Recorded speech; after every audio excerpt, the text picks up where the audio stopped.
the end of the day, selling is transferring a feeling. If you don't have the feeling, you can't transfer it. If you don't have a good, positive feeling, dude, you're an actor. You have to sell and run your business from a place of positivity. And however you get there, God bless you. Welcome to the Primeau Show. It is episode 167, and we are here with Brent Batterman, and the topic is how to win the sale in 2024. Before we do that, let's pay the bills real quick. If you haven't bought my book already, what are you waiting for? Sell a Million, 101 tips for furniture and mattress store owners to sell another million or more this year. It's not a sales book. It's a marketing book. For a couple of cups of coffee, you can have this book and it'll keep you busy, keep you out of trouble, doing lots and lots of fun things to increase your business. And if you buy the book, call me at 419-560-3169. I will walk you through anything up to a half an hour, free consultant call, help you implement anything in the book. And I'd like to thank my sponsors at the Mattress Industry Network Group, where we help you market, network, merchandise, advertise, and succeed in the mattress business. Everybody's in here, from manufacturers, reps, to store owners, to owners of manufacturers, to VPs of sales. Join us. We want you in here. Stu, Pete number going into my CRM. I got a mattress sale going on, Pete. Stu, that's a good thing.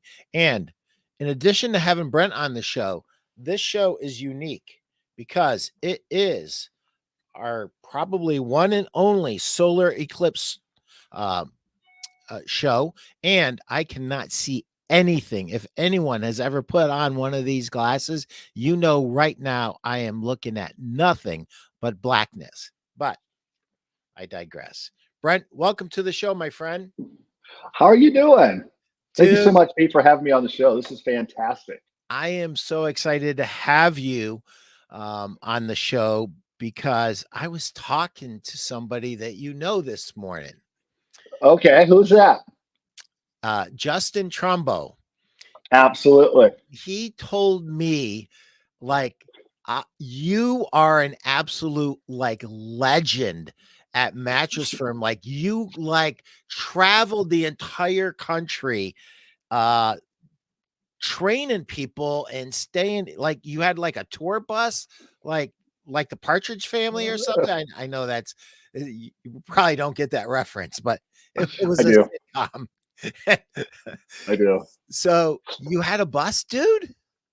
It was one of the coolest experiences that I've ever had when it came to work.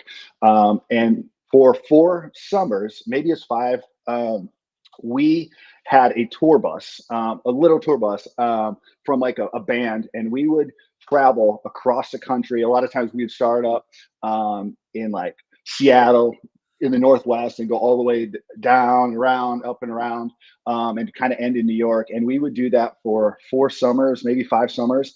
And we would try to go anywhere between 8 to 12 stops in a summer. And every day was a different city and a different day. And it was awesome. And what it was we would have the entire tour bus, it'd be branded with either Progressive or Tempur-Pedic or Mattress Firm. I'll have to send you a photo. It was fantastic. And anywhere between 8 to 10 of us would be in this tour bus.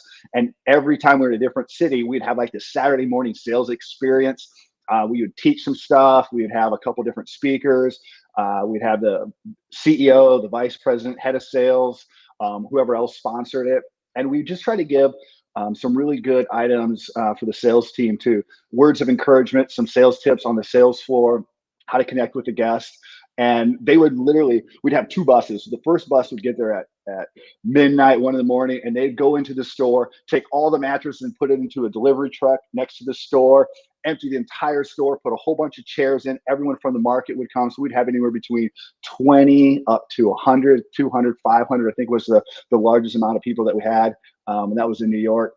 And every day was like that, Monday through Saturday. Then Saturday we would go home, relax, and then have to be back to the next city, the next stop Sunday night, and it was repeated over and over and over again. It was so much fun, and I got a chance to meet so many amazing sales individuals at every city we went to. It was a great experience. Chris Tahaney says Saturday morning sales experience. Haven't heard that term in years, and it's bringing back some great memories. Oh, I love them. I know, maybe sales staff have, different opinion. I love them because it got a chance for me to meet a ton of people, 25 to 30 people in a short amount of time, and hear from them, ask them questions. I loved them. Plus, you got a little breakfast. Chick-fil-A was like every Saturday. It felt like it was what you had. And coffee, of course. We have Chick-fil-A at Market at Dream Fit Space. So, Chris, there was somebody else that poked their head in here, and I just wanted to acknowledge them. Hey, Tim McDonald, happy Monday, fellas. Let's roll. Absolutely. Hey, Tim. Thanks for being here, Tim. So, Brent, this is what I hear about you. You are a salesman, and you are arguably one of the greatest sales trainers in the industry. So you've got a lot to live up to. Yeah. And like Ferguson is like, he's going to make your life miserable, because how the heck are you going to live up to all this hype, dude? One, thank you so much. Two, I don't believe that one at all. I met so many amazing trainers. I got a chance to work with some of the best at Mattress Firm from the first day I started. I'll even give them names: Ken Murphy, Kerry Forbes. They recruited me. We can talk about a little bit more of that later. They just set the bar so high, and that's what I wanted to do when I first started in the mattress industry. And I learned from so many people. I had great mentors who taught me the passion and excitement of truly taking care of a guest. So I don't know if I'll ever be able to live up to those words. I actually know I won't be able to, but what I will do is I give my best effort.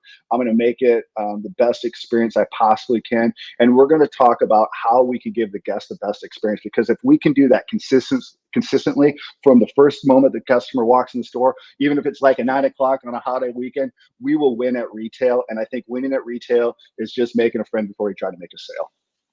Wow, that's super powerful. Making a friend before trying to make a sale. If you guys are sitting there taking notes, take a note. Take a note right now, because he just said that really, really quick, but it's huge. It's incredibly huge. So I could take up this entire show, Brent, just asking you questions about your past and things that you've done. But I really want to give the guys some red meat right off the bat. The guys and the gals that own stores that maybe aren't having great traffic right now, Brent. And like, you have trained so many RSAs and sales pros throughout your career. And what tips would you give these store owners who maybe they're frustrated by their staff's performance, and maybe they're open to listen to some tips about how to better train them and how to better manage them so that the store enjoys more success? So I believe we could talk about that topic for a couple hours, but I'm going to take a step back a little bit, if you don't mind, Pete. Go ahead. I failed more times than I succeeded on the sales floor. I don't think I know I was not a good or just a natural salesperson. I had to work for it. And I had, as I mentioned, trainers and mentors that helped me along the way.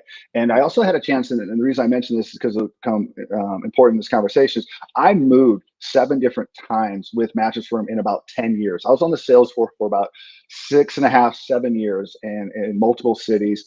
And a lot of times those cities didn't have advertisement.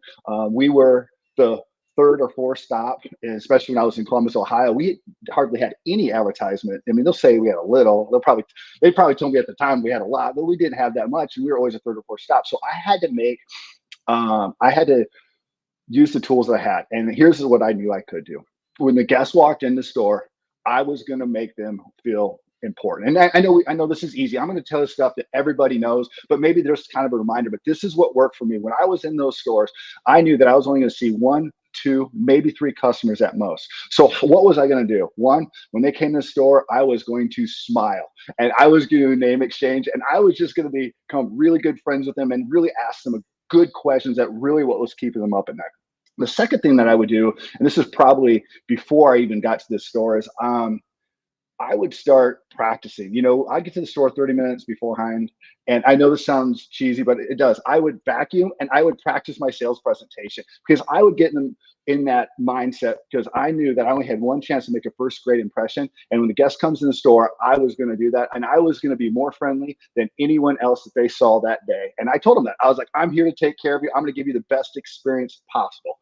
Now, to help drive traffic at some of those locations that didn't have all the advertisement, or matter of fact, I mean, when have we ever been in a store that we saw too much traffic? I mean, I was in retail for about 20 years and I've never been into a store and someone's like, Brent, the problem with this store is I have too much traffic. I've never heard it. Maybe you have, Pete, but I just never have. We've always wanted to see more traffic. And I'm talking even in 2006, people was like, when that was supposed to be a real busy year, still, we always want to see more customers. So I like having a little retail theater outside the store, not overdo it. And you can't do it every day, because if you do it every day, it becomes customer just looks past it. But if you can do it on the certain holiday weekends, and you can put up a banner, a sale sign, have some road signs, and make it special, and make that event where customers drive by like, oh yeah, I'm in the market for a mattress. I think they're 5 or 6 months in the market before they actually come to the store, and they keep seeing that on maybe on holiday weekends. You have some of those road signs. They're going to come in your store. Now, here's the key: your excitement, and it can't be overdone. It has to be your personality. Your excitement has to match what's going on in front of your store. So if you have a lot of stuff going on in front of your store, don't overdo it, but you have to have that same energy, and you have to let them know that they came in at a great time. Today is the best time ever to come in because we have a great sale, and I'm going to personally take care of you. I'm going to make sure you find the right matches at the right price. You're making me believe, brother. Brandon Bain, you know this guy? I do. Great individual. Brent Batterman, attitude equals 2006 MF Salesperson of the Year with a trophy. You humble guy. Somebody in Facebook says, I wish this guy was more passionate. I love your passion, Brent. Don't ever change. And Tim McDonald says, yo, bro, this is gold. And it absolutely is gold, because even though some of it's repetitive, the way you're delivering it with your passion, Brent, makes it special, and it makes it memorable, and it makes us take notice. And that is huge. I love this part, that your excitement must match your signs and your ads. When there's a disconnect, and I've been preaching this for years, when there's a disconnect between your messaging, whether any of your marketing, it doesn't necessarily have to be an ad, and they come in and they got Eeyore going, and it's like, what happened to all the energy? What I thought something was happening here today, and I come in here and the salesperson won't even get out, stand up and say hi to me. And so making all that stuff match is always huge. Exchanging names, we take it for granted. It's a basic. It's blocking. It's tackling. Lombardi won all those world championships with blocking and tackling, and you can too. So smile. So basic, but so not done by too many salespeople. And here's something for you, owners. Here's some real red meat. You'll hate me for it, but I'm going to say it to you anyway. Have your store professionally shopped and get a report on what your people say and do and how they behave when you're not in the store. And then share those results with them. And I'm going to tell you something. I worked for a store called Kronheim's Furniture 120 years ago, when the dinosaurs roamed the earth. And we knew we were graded. We knew, we were told at our monthly meetings that we were being professionally shopped. And we would get notes from the owner saying, Pete, you were so awesome. We had you shopped, and the person that shopped you wanted to buy so bad, but they couldn't because they didn't need any furniture. And it's like, when they know you are shopping them, maybe their behavior will change. But you have to do it for your own peace of mind. If you're trying to build a business that you don't have to be in every day, that you can like go on vacation and not and not see a severe dip in your business, you've got to have your store professionally shopped. Now, the first thing out of your mouth is going to be, Pete, I can't afford it. Have a friend in the business do it for you who lives a couple cities away, and you return the favor for him. Okay. So it can be done. Don't tell me you can't do it. Brent, I see your wheels going. I don't want to stop you, brother. I'm taking notes. I don't want to slow you down. You're doing awesome. So I was going to say, you asked a question about how if we can help some of these business owners, and I absolutely want to come to that. But I did want to share this story, and I'm going to keep it brief. And Pete, you're just going to have to like beep or push a button to say, Brent, stop, because I love this story because it happened. And the day it happened, I told the managers, I'm going to tell this story forever. I won't say what city, I won't say what store, but it was a few years ago back, and I was traveling to different cities. And this particular store, I was talking about selling the sale, smiling, and just giving the best greeting you could possibly do. And the managers were awesome. And I know they were listening and they were smiling and they act like they were taking notes, and maybe they were taking notes. I'm not sure, but you could tell that they were just, yep. And that they weren't like 100% buying it. And I was like, okay, that's cool. And I kid you not, about 3 minutes later, the store manager was in the front at the desk shuffling some paper. I was talking to the district manager, and a couple walks in, and I smile, and just like this. And I wasn't trying to prove a point or anything. I would just naturally came to me all the years. I'm like, and the customer took a left, and they started walking, and the store manager walked up to them, and they go, no, thank you. And it felt really like kind of awkward, if you will. And then the district manager's like, oh no, they probably are going to try to return the mattress. What's going on? So the district manager walks up to the couple and he goes, can I help you? And they go, no, thank you. We want to talk to him. He looks friendly and is smiling. I sold a mattress. I sold a mattress, and I was like, and it felt like that next day was a Saturday sales experience. I never had so many people take notes. I don't know what they said, not sure, but I'm telling you, it happens. And all I did was smile and just make a friend before I try to make a sale. And the other thing, if I was a store manager, or excuse me, if I was a store owner, one of the things that I think is huge, and this is what, if I have any success, or if there's anything that I've done well, is because I had mentors help me. I would not have been here today if I didn't have Steve Stagner, Ken Murphy, Matt Forbes, my cousin Tara Starr, Jason Starr. I mean, I could list 100 people. Now there's people probably going to text me, be like, you didn't mention my name. And I apologize, but you get the idea. And I'm telling you, if you want to increase performance at your store, if you're an owner, or if you're a leader, or if you're a district manager and you're in the store and a customer walks in, some people, not saying y'all, or if you're a sales rep, is like, oh, I'm going to, it's probably take 30 minutes to an hour. I'm going to go back. I'll come back. I'm going to go out, take a phone call. No, that's your best time to coach, mentor. Sit at the desk. Don't get in the way, but take notes. Find things that manager does well in that presentation. I call it the 1 to 3 or 1 to 5. One thing that they can improve on, 3 things that they do well, because you want to not just find things that they can improve on, but things that they do well so they can repeat those things. So if you want to grow your business, I think coaching after the up, it's free. It's mentoring. You get buy-in, and they may not appreciate it that day, but I am telling you, years from now, they will appreciate that so much, because you made them better. You made them better on the sales floor. You made them better at a leader, because now they understand the process of coaching, mentoring. I call it instant coaching, where you can give that feedback, and feedback is a gift. I could not agree more. Instant coaching, I absolutely love that.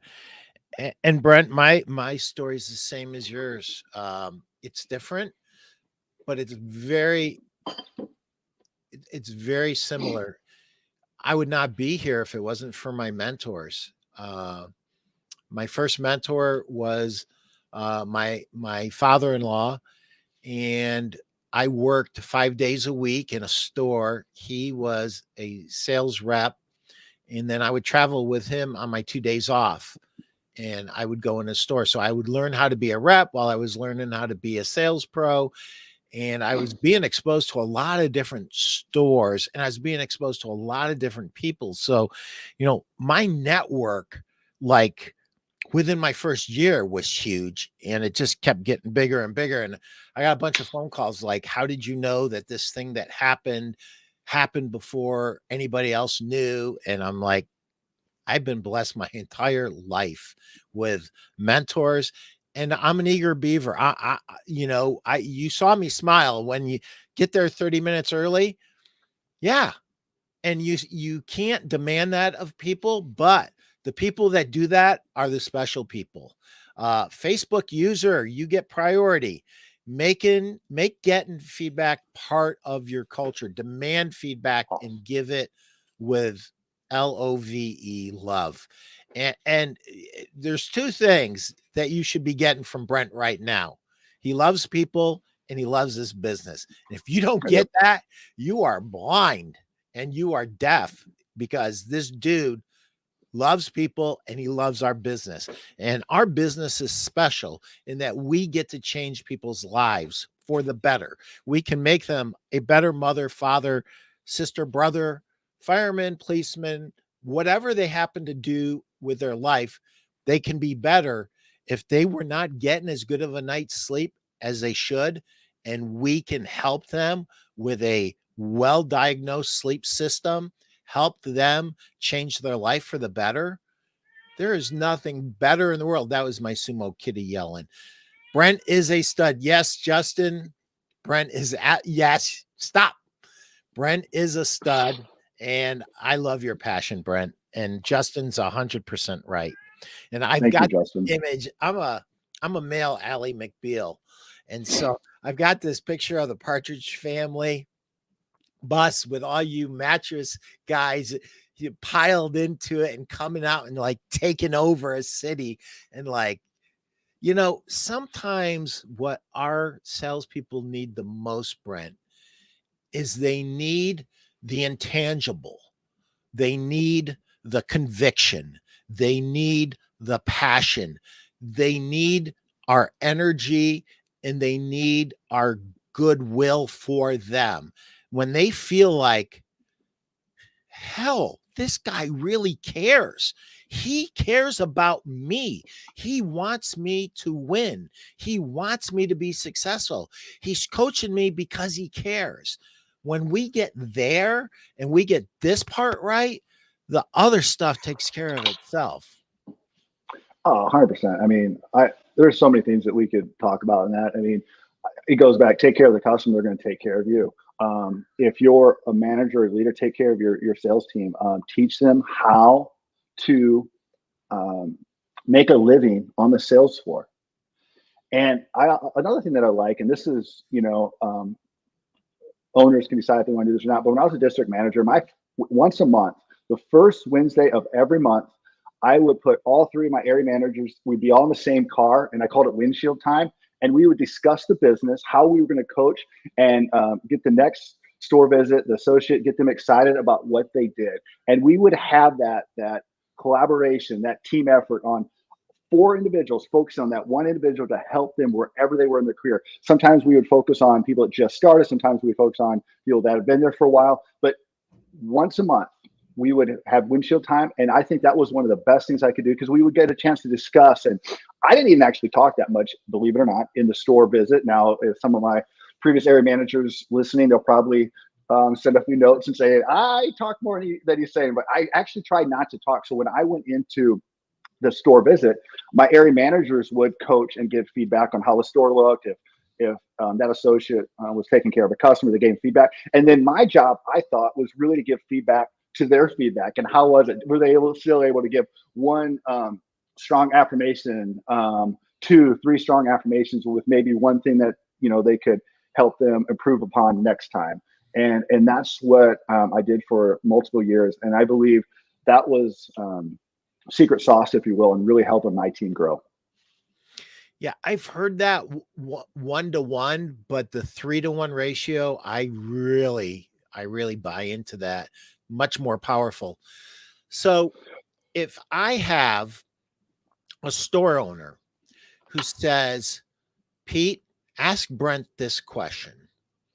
How do I get my salespeople to stop believing in B-backs without being a total ruthless butthead about it? The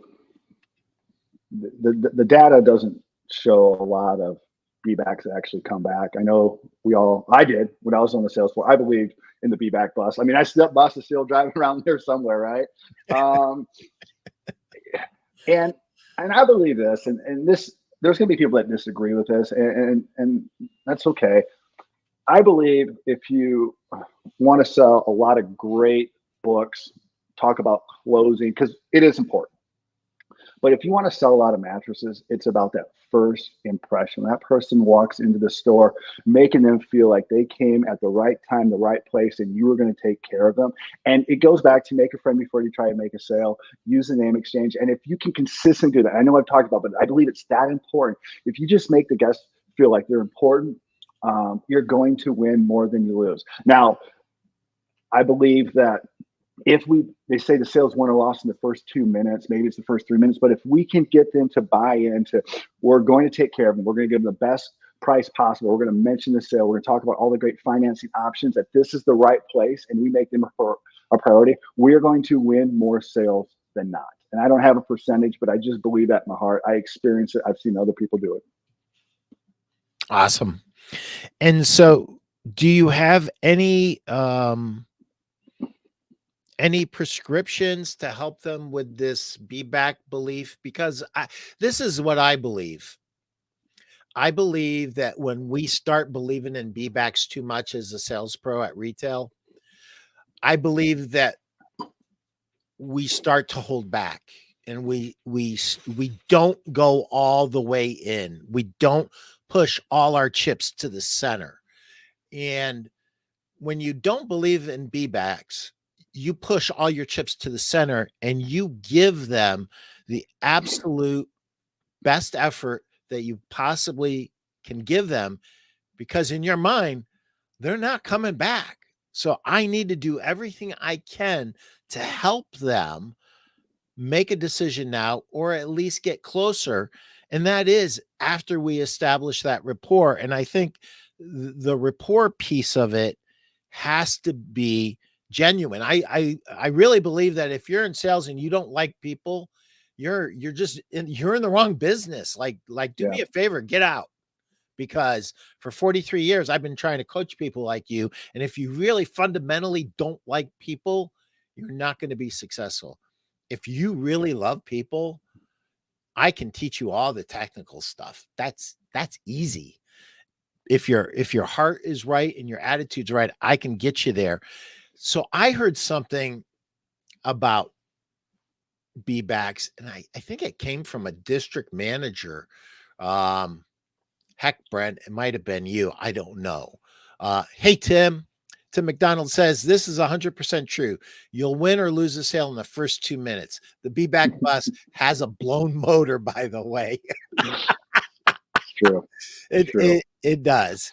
Facebook user says, new data says people are now shopping over 3 locations when past data saw 1.8 locations. You better close them and stay connected. If they walk, they are not coming back. Thank you, Facebook user. I wish I knew who you were. I also heard that, and this was back in the day, and this may have changed, but it felt like they were only in the market for 2 or 3 days, and they only stopped at 1.8 to 3 locations. I mean, that's still enough data that says when the guest comes in your store, they're probably not going to come back. Even if they went somewhere else and we kind of like that other place, but we're tired. Let's go. Let's just buy here. So I think is also providing solutions to what's keeping them up at night. It's all that building rapport, but you also got to find out what's keeping them up at night. And as a sales associate, I believe the best thing that you have are questions. Questions are your best friends. And asking those open-ended questions, making sure you're listening to what's keeping them up at night. And the guests may not even always know what's the challenges, but by asking those questions, and I always like to say this, ask questions on questions about questions on questions to really get the information from that guest so you can give a great solution. When you can give them a solution that what's keeping them up at night and mention how it's the bed is also on sale, you're finding them a solution that they're going to be happy with, because one, they're going to get better sleep and they're more likely to purchase than not. So I figured out the Facebook user, none other than the pink jacket man himself. Ferguson. Yeah. So this is what I heard, that I think it started in Mattress Firm.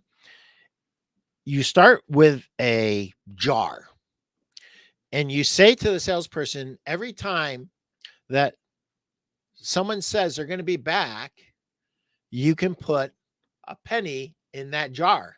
And every time they come back, you can take 3 out and you will never be without money. You've seen this before. You started. I've heard it. Yeah. I didn't start it. No, that was not me. It's super creative though. That is not me. That is awesome. Yeah, it is. And I think it's kind of seen as believing and on that. And I know sometimes that we had that guest that does come back and that we remember that. We're like, I told you to be back, but more times than not, they don't, for sure. Yeah. Yep. So we've got a store owner. He's trying to get his salespeople to perform at higher levels. Coaching on the positives, instant coaching. What other things would you recommend? So I believe one, I have a couple things that I would kind of go through, and I'm going to probably mention a few of them a couple times here. But one, I think reading books is key. You have a book. I mean, you have to become a student of your profession. It makes sense to me. You're always adding in new ideas, and there's so many amazing books out there. I'm a huge fan of the 7 Habits. It's not necessarily a sales book, but I love that. I'm also a fan of The Greatest Salesman in the World. Those things can keep you focused on what you can control. The other thing is, I came from playing sports my entire life, and practicing beforehand is just key. And the more you practice, I know not everyone likes to role play, but I'm telling you, why practice and role play with when it's live with a customer? That's your paycheck. But when you practice, even if it's by yourself or you call someone that at a different store and practice those things, it just makes you better. And to warm up beforehand by practicing before the day starts, getting there 30 minutes beforehand, vacuuming, and just kind of going through those scenarios is ideal. And I know a lot of people are like, I don't know, Brent. Okay, let's change topics here. Pete, do you have a sport do you like sports? Do you have a sport that you like? If not, I can talk about one of my sports. I love sports. What sport do you like? I like basketball, football, and I grew up being a huge fan of Michael Jordan. Love Michael Jordan. And could you imagine watching a game and Michael Jordan get there 2 minutes before the game started and didn't warm up or practice? You'd be like, Michael, what are you doing? That's crazy. Well, sometimes, unfortunately, we do that. We show up to the store and we haven't practiced. We're not warmed up. So when the guest comes into the store, you're not as ready as you possibly can be. And you never know when that next customer comes in is going to be looking for a purple mattress on a power base or a Tempur-Pedic on a power base. So you want to be your absolute best. So you ask, like, what are some easy sales tips to do? Is 1, read, be a student. 2, practice, role play, perfect your skill. The other one, if I was an owner of a mattress company, I would do this 100%. I would find my best sales associates and I would help. I would put them in spots to be teachers. I think once you become very proficient on the sales floor, the next level is to teach. If you teach it, you'll become better. You're more consistent, especially if you have individuals in your store. You're talking about every time you should show a power base to every customer. you're training on that, and then you have a customer come in, you have to show them a power base. It makes you more consistent on the sales floor. And the more consistent you are, the better results you are, because the guest gets a better experience. The next thing I think is mentoring. If you practice, you role play, you teach, mentor. Mentoring will, I believe, from my own experience, has given me more than I was able to give. Like when I mentor, I try to do it with my heart, my mind, all in, but I always get paid back. And I don't mean to, but I benefit because I love the conversations. I love seeing people grow. And anytime that I can coach and mentor, I love it. And hopefully the individuals that I mentor get something from it as well, because I know I do. Wow. There's a lot to unpack there, and we could go for hours on this. But I have to tell you something. I was a horrible salesperson when I started. And the very first book I got was a Zig Ziglar book, 100 Secrets to Closing the Sale. And we were poor. I mean, we were poor, really poor. And it wasn't getting any better, me being a salesperson, and hated the whole idea of sales, hated everything about it. And then once I kind of got the mind stuff right, that I could really change people's lives, and I started reading other books, and we started to do role play. I'll never forget this as long as I live. Salesperson looks at me. His name was Darren. He goes, "Pete, there's nobody coming through the door." I go, "I know." He goes, "Well, we've done everything we can to get people to come through the door." He goes, "Let's role play. At least this way we won't be sleepy when they come in." And so we would role play. And I got to tell you, I got more out of that role playing. And anybody that is going, "Pete, I hate role playing. It sucks, blah, blah, blah, blah, blah." I'm going to tell you this. No, you suck. You need to wake up. If two people who hate this business role play, they both suck and they put no energy into it. Yes, role playing sucks, but role playing is awesome when two sales associates are trying to sharpen iron with iron, when they're trying to make each other better, and they're actually being real, like giving real objections. Like, I learned how to overcome so many objections with role playing that when it happened, I had already done it 100 times. I mean, some of those objections, the very first time I got them, it was like, "I've been waiting for you, friend." And when that is your attitude, right? When that's your attitude, Yeah. "I've been waiting for you, friend," you're going to make the sale anyway. And it doesn't even matter if you screw the words up. It's your attitude. But when you're like, "Oh, what happened? That's an objection I've never heard before," and you're scared, guess what? It doesn't matter if you remember the perfect word for word thing and you regurgitate it perfectly, you're dead in the water because of your attitude, because of everything internally that was going on. So I'm stealing You the know, show, and I see you want to talk, my friend. no, you're not. This is your show. I'm listening. I'm taking notes. Like if you saw, I'll show you all the notes I'm taking from you, Pete. It makes me think of as well as if you lead with the heart and you make it about that person, like you truly are coaching them so they become better. Wow. Sometimes it may take a while, right? But once you build that trust, just like when you're taking care of customers, once you build that trust and you do it for the right reasons, coaching becomes your culture. And when coaching becomes your culture, you can do anything you want. And I've seen it. I've been a part of it. When I was on teams that had an amazing culture, and I was blessed, and I've been on so many of those teams at all the different cities I had a chance to work at. When we were great with coaching culture, and practice became what we did, we achieved budget more times than not. And then every time we hired someone, they just bought into the culture. And it wasn't about just getting them to sell mattresses. It's like, all right, now you're going to become a district manager in 3 years. What are you doing today to get you there? And we started working out that map on them. So every day was about practice, because they saw they wanted to get promoted. They wanted to run their own market. And I've seen it dozens and dozens of times. Some of the most amazing leaders that I've seen. I had a chance to work with that Mattress Firm, and so blessed to meet so many of them, know so many of them.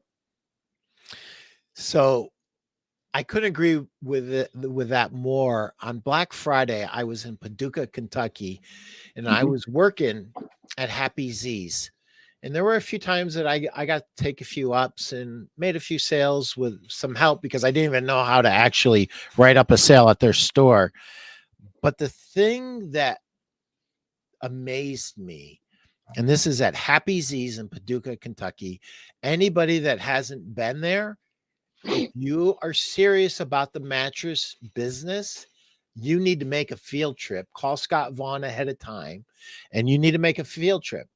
So the very first thing I noticed when I walked in, I have this thing. It's kind of strange. I always want to know how a store feels. And so I literally like put my feelers out. And the positive energy almost bowled me over. Like, there was so much energy. So let me tell you how my day started on Black Friday, Paducah, Kentucky. I went for a 3-mile walk, and it was like 2 hours before the store opened. And I didn't really know where I was going. And I looped around the store somehow. And it was an hour and a quarter before the store opened. And I see salespeople going into the store. That's cool. Not a half an hour, not an hour and 15 minutes early. And I got to tell you, I could not get back to my room fast enough to take my shower, get dressed, and get over to the store, because I wanted to see what was going on. I mean, why are they here so early? Why are they so excited? And the average age, Brent, this is going to blow you away. The average age at that store for a salesperson is probably 25 years old. And I will put them up against anybody. Now, here's the crazy part. Scott Vaughn, who owns it, has done such a great job. He is a basketball coach at heart. So if you like basketball, you'll just love talking to this guy. And he has spent so much time pouring himself into his store manager, Nicole, who I call superstar, and she is literally a superstar. She's a little Pete Primeau. I wish she would just calm down just a little bit and just relax a little bit, because when I was young, I was really, really hyper, but I guess you couldn't tell. Anyway, I saw something, Brent, that I've never seen in 43 years of doing this. I saw salespeople in the middle of a sale come over to the other members of the team, and they huddle. And they start saying, this is what I said. This is what I showed them. This is the feedback. And they're coaching. And then they're doing all kinds of different things. I mean, they're sending the person back in, and sometimes they're bringing the cell back. Other times they're bringing somebody else in. They're actually TOing, and sometimes making a full TO where the new salesperson finishes a sale. But here's the crazy thing.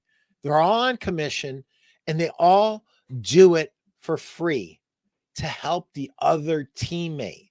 They don't want half the sale. They just want to help their teammate win. And I saw something that was really freaky. Hey, I'm up, but where are you at? Oh, you're almost at $10,000 for the day. Take my up. I saw that. I couldn't believe it. I've never seen that in 43 years, Brent. These kids are playing as hard as they can play. having fun, doing the right thing for their customer, and they are coaching each other. I've never seen this before. So That's you got to put that on your travels to go see. I taking note. I love seeing that. I mean, there's a quote out there: you help enough people get what they want, eventually you'll get what you want. I mean, and that's what it is. I mean, helping people, teach them to perfect their presentation on the sales floor helps everyone. It just does. And team selling, I'm a huge fan of team selling. I think it's key. And I think guests love it too. When you walk in and everyone's having fun, it doesn't matter who's helping who, as long as everyone gets helped. That doesn't go unnoticed, and customers buy at that location.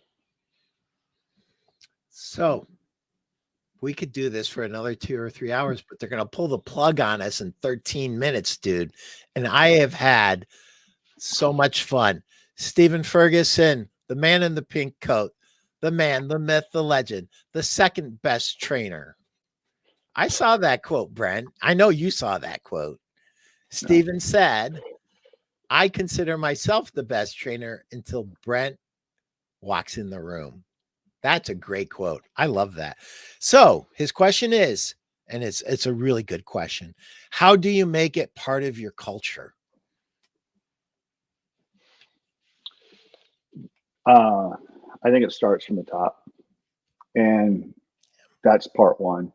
And then I think it starts with the top store managers. They set the pace in their store. If I started tomorrow as store manager, first thing I do is making my store perfect, and I'm coaching. I'm letting people know why I'm coaching. I'm not just going to walk up to them and be like, "Hey, can I give you some feedback?" Because you never know, like, what are you going to say? What did I do wrong, right? Versus if you set that culture of feedback, and leaders go first. So if leaders go first, instead of me giving feedback, I won't give feedback for multiple weeks for someone that just started. What I'm going to have them do is give me feedback on what I could have done better, what I did well. So they get comfortable giving me feedback, and they understand what it is and why they're doing it. And then they can hear me accept it. Be like, I appreciate that. Thank you. And then have me constantly, consistently perfect my presentation. Then there becomes a point, maybe it's not 2 weeks, but whatever that timing is, where they'll be like, hey, will you coach me? Then you started something very special, something very unique, and you created a culture of coaching. Wow. Guys, if you didn't hear anything else and you just get that, write that down. It starts at the top, and you reverse roles, and you get them to ask you to coach them. That is the fine art of selling. And when you're coaching salespeople, you're selling, and you're selling them that you are the guy. You are the guy, or you are the gal, and you have answers. And it goes back to that Zig Ziglar quote. And you know what? Here's another one. They don't care about what you know until they know that you care. And when you're asking them for feedback, you're saying, I care. I care about you. I care about your opinion. And when you put enough of those deposits in, now they're coming towards you. And when they're coming towards you, asking you to coach them, that's where all the magic starts. And it does. Wow. It does, Pete. And what I said earlier, I'll finish the quote. I stopped a little bit earlier. I said, what we say, how we say it matters, right? Mm-hmm. And so does coaching and influence. And asking questions is a part of coaching. It's not just say, hey, here's what you could have done better. Here's what you did wrong. No. If I'm coaching, I'm going to say, hey, walk me through 3 things that you did very well. And they're going to give you one, and they're going to try, no.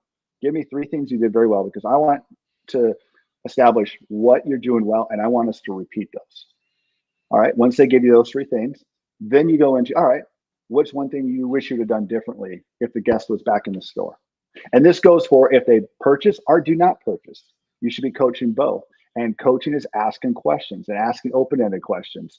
And once they give you the 3 things they did very well, the one thing they would change, then I would say you can go into giving them a little bit of feedback and try this. And then what you do is you go into practice and role play. So you see how Chris Stone, the greatest podcast producer on planet Earth is nudging me. He is saying it's Brent's time to talk about his role and his company. We have 9 minutes left, Pete. Let Brent talk about his company. Brent, walk me through your new role. You're the VP of Business Development and Education at Bedhead Marketing. Tell me about it. I love my team and what we do. We focus in the mattress and furniture industry. We have a ton of individuals that have a ton of experience in that space. And I'm stealing this from Brandon. He's our Ferguson, maybe both of them, but they say we want to be friends with everyone in the industry. And that is true. And what we do is we specialize in a lot of different areas in the industry. And like the companies we work for, we may not have everything or we do everything for them. For example, we can remake a website. We can do 3D rendering. We can have your mattress. We can have it come apart and go back together. We can do sales process. We can help you look for your next collection in 2024. What products are going to go on your floor? We can do marketing. We can do training. We can do social media. We do leadership training. We do everything a company would need in our space, but we also can customize it for just that consumer or that customer of ours. It can be either for manufacturer or retailer. Maybe they just need us to help with 2 or 3 items and it's all with digital, or maybe it's just with marketing, or maybe they just need us to help them do a product launch. Whatever that is, we can customize that service for their needs to help them instantly improve some of their KPIs in retail. And for those of you who don't know what KPIs are, there's key performance indicators. They're very important, and you probably already keep track of KPIs, but you just weren't aware of the term. So just a little education for my little solo store owners who are don't understand what a KPI is. Now you know what a KPI is, and it was 100% free. So, Brent, we're getting to the end. Is there a question that I really should have asked you that I just didn't ask you that you really want me to ask you so that we can help some more store owners out there be more successful in 2024?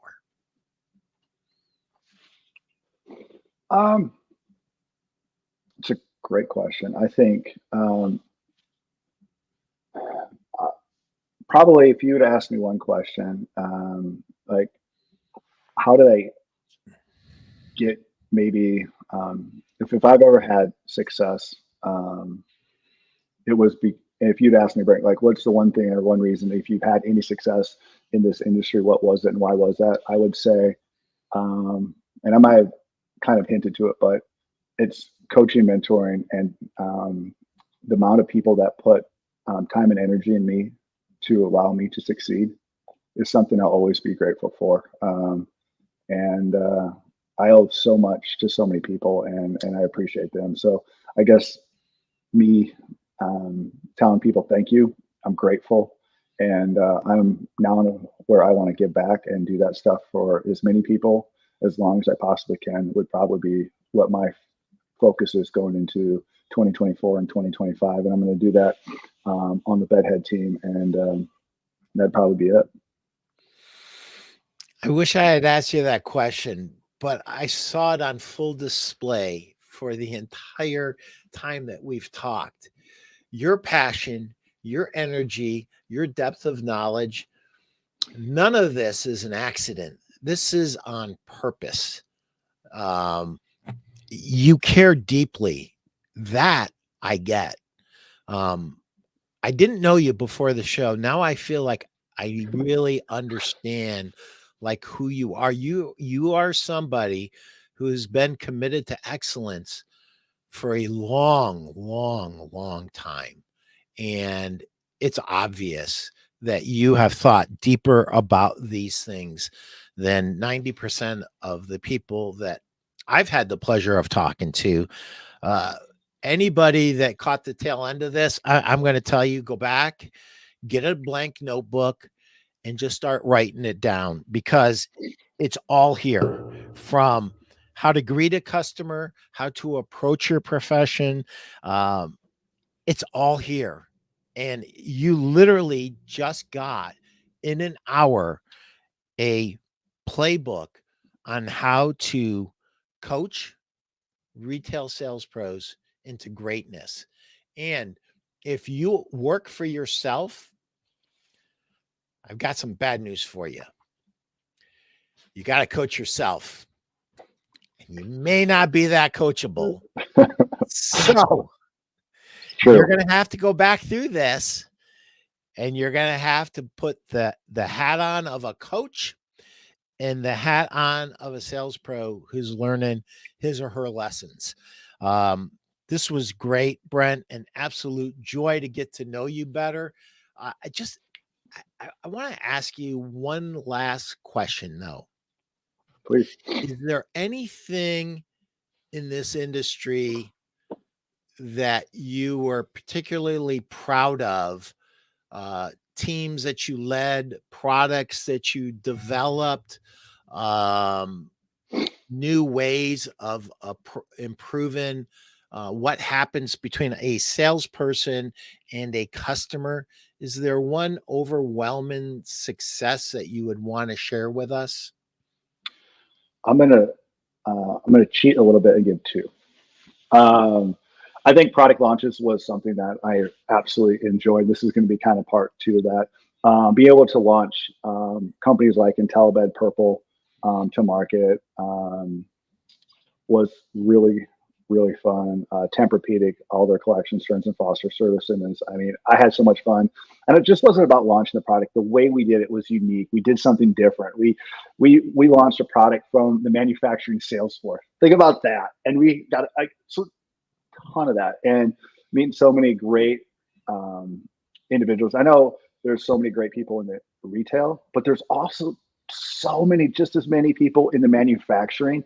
My wedding should have been sponsored, I felt like, by the mattress industry, because almost half of my wedding was either people that work with or manufacturers. Like, we should have like Tempur-Pedic on the side of our suits, or have a happy hour. I don't know. I'll have to relook that, but so that's kind of it. But I think the thing that I'd probably say that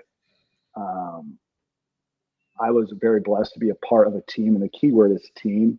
I got a chance to be a part of where we launched in the mattress industry, I believe the first waterfall, where we had all the financing companies work together as one.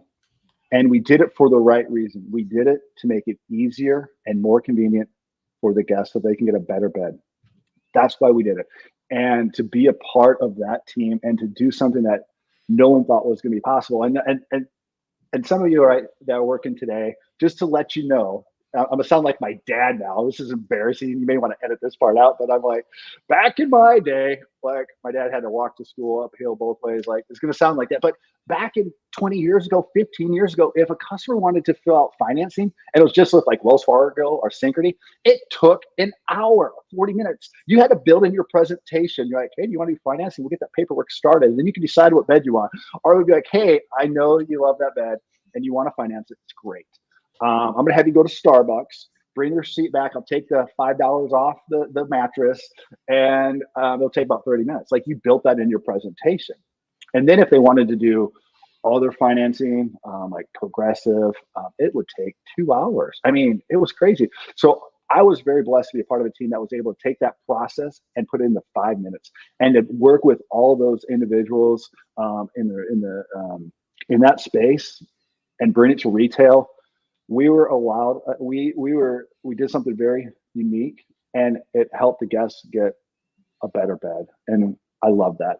And they say that most mattresses that are sold with financing also come with the power base. So we're also helping the guests sleep better when we talk about affordable monthly payments, because no one's going to buy an $8,000 bed, but they will buy a mattress for $135 a month, complete sleep system. Yeah. There's one of my teammates, Red. Oh, absolutely. And That's Ken so cool. Tatum. I worked with Kenneth at Sutherland. Wow, it's a small world, brother. And there Such is a the small world. man. Yeah, Ferg is awesome. He's a great Thanks leader. for being here, Ferg. We He's appreciate so. you. I do appreciate, and I don't give him enough compliments, and I'll do this. Not because he brought his picture up, but today I was sitting there listening to him, and he's so well rounded when it comes to just giving feedback on if it's graphics, if it's my training, if it's marketing. He's probably one of the most well rounded professional leaders I've ever met because he he's good at everything, and I get jealous sometimes, and it is what it is. But he's amazing, and I'm very blessed to work with him and the team.